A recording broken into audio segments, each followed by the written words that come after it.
ભારત માટે ગૌરવનું ક્ષણ. ભારતે 2030ના કોમનવેલ્થ ગેમ્સનું આયોજન કરવાનો બીડ જીત્યો છે. 2036ના ઓલિમ્પિક્સના સ્વપ્ન તરફ એક મોટું પગલું. Bring India to the Olympics. The day is not far when India will host the Olympic Games. Nita અંબાણીના નેતૃત્વ હેઠળ રિલાયન્સ ફાઉન્ડેશનના જ્યોતિ આરાજી અને અનિમિશ કુઝુર જેવા ચેમ્પિયન્સને તૈયાર કરી રહ્યું છે. તેમજ અનેક શહેરોમાં ગ્રાસરૂટ ટુર્નામેન્ટ્સ દ્વારા યુવા પ્રતિભાઓને પોષણ આપી રહ્યું છે.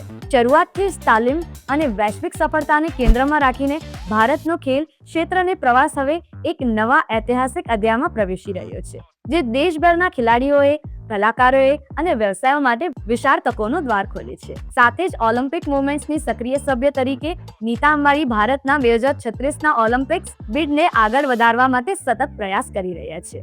ખેલ જગતમાં તેમનો દરેક પ્રયાસ ભારતને વૈશ્વિક રમતગમત શક્તિ બનાવવાની દિશામાં સમર્પિત છે.